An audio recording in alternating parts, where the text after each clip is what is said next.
جائے کہ آخرت کو فراموش کر دے اور نہ بالکل ترک دنیا ہی کر دینی چاہیے۔ یا ایھا الذین آمنوا کونوا قوامین بالقسط شہداء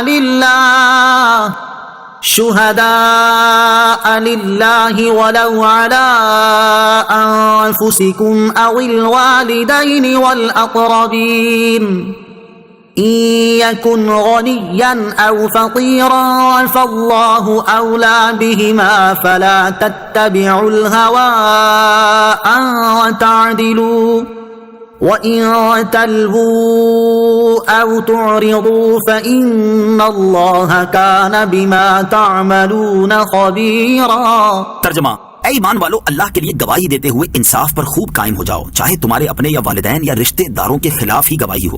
جس پر گواہی دو وہ غنی ہو یا فقیر، بہرحال اللہ ان کے زیادہ قریب ہے۔ تم نفس کی خواہش کے پیچھے نہ چلو کہ عدل نہ کرو، اگر تم ہیر پھیر کرو یا منہ پھیرو تو اللہ کو تمہارے کاموں کی خبر ہے۔ کونوا قوامین بالقسط، انصاف پر خوب قائم ہو جاؤ۔ اس آیت مبارکہ میں عدل و انصاف کے تقاضے پورا کرنے کا اہم حکم بیان کیا گیا، اور جو چیزیں آدمی کو ناانصافی کی طرف مائل کرنے کا سبب بن سکتی ہیں ان کو وضاحت کے ساتھ بیان کر دیا کہ یہ چیزیں انصاف کرنے میں آڑے نہ آئیں۔ اقربا پروری، رشتہ داروں کی طرفداری کرنا، تعلق والوں کی رعایت کرنا، کسی کی امیری کی وجہ سے اس کی حمایت کرنا، یا کسی کی غریبی پر ترس کھا کر دوسرے فریق پر زیادتی کر دینا، یہ وہ تمام چیزیں ہیں جو انصاف کے تقاضے پورے کرنے میں رکاوٹ ہیں۔ ان سب کو شمار کروا کر اللہ تعالیٰ نے حکم دیا کہ فیصلہ کرتے ہوئے اور گواہی دیتے ہوئے جو صحیح حکم ہے اس کے مطابق چلو، اور کسی قسم کی تعلق داری کا لحاظ نہ کرو، حتیٰ کہ اگر تمہارا فیصلہ یا تمہاری گواہی تمہارے سگے ماں باپ کے بھی خلاف ہو تو عدل سے نہ ہٹو۔ حق فیصلے کی عظیم ترین مثال، اس کی عظیم ترین مثال اس حدیث مبارک کی روشنی میں ملاحظہ کریں۔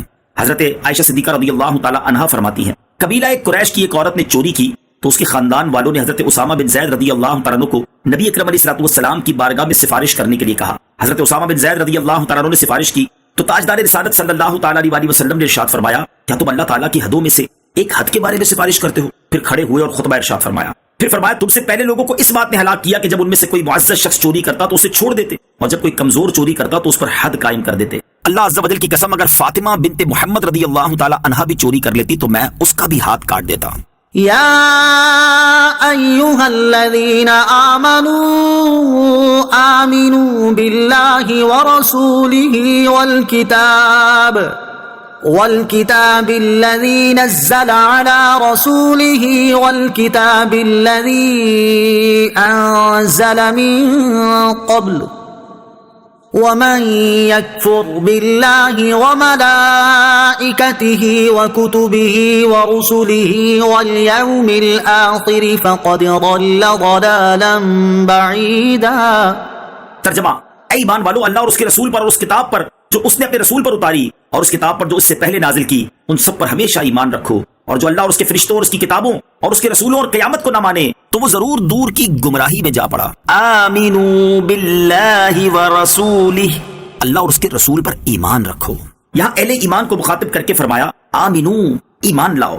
اگر یہ خطاب حقیقی مسلمانوں کو ہے تو اس کا معنی ہوگا کہ ایمان پر ثابت قدم رہو، اور اگر یہ خطاب یہود و نصارہ سے ہو تو معنی یہ ہوں گے کہ اے بعض کتابوں اور بعض رسولوں پر ایمان لانے والو تو مکمل ایمان لاؤ، یعنی تمام کتابوں اور تمام رسولوں پر، جن میں قرآن اور محمد مصطفیٰ صلی اللہ تعالی علیہ وسلم بھی داخل ہے۔ اور اگر یہ خطاب منافقین سے ہو تو اس کے معنی یہ ہوں گے کہ اے ایمان کا ظاہری دعویٰ کرنے والو، اخلاص کے ساتھ ایمان لے آؤ۔ یہاں پر جو فرمایا گیا کہ رسول اور کتاب پر ایمان لاؤ تو رسول سے سید الانبیاء صلی اللہ تعالی علیہ وسلم اور کتاب سے قرآن پاک مراد ہے۔ یہاں یہ بات یاد رہے کہ اہل ایمان کا لفظ حقیقی معنی کے اعتبار سے موجودہ زمانے میں صرف مسلمانوں پر بولا جا سکتا ہے، کسی اور مذہب والے پر، خواہ وہ یہودی ہوں یا عیسائی، اس لفظ کو نہیں بول سکتے۔ آیت میں فرمایا گیا ہے کہ تم اللہ عز و جل پر اور اس کے رسول محمد مصطفیٰ صلی اللہ تعالی علیہ وسلم پر اور قرآن پر اور اس سے پہلی ہر کتاب اور رسول پر ایمان لاؤ۔ اس سے معلوم ہوا کہ تمام کتابوں پر ایمان لانا ضروری ہے، مگر عمل صرف قرآن شریف پر ہی ہوگا۔ ان کتابوں کے متعلق یہ عقیدہ رکھنا چاہیے کہ یہ اللہ عز و جل کی بھیجی ہوئی کتابیں ہیں۔ ان الذين آمنوا ثم كفروا ثم آمنوا ثم كفروا ثم ازدادوا كفرا لم يكن الله ليغفر لهم ولا ليهديهم سبيلا۔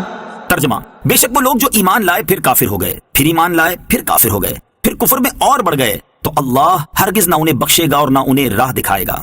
ان الذين آمنوا، بے شک جو ایمان لائے۔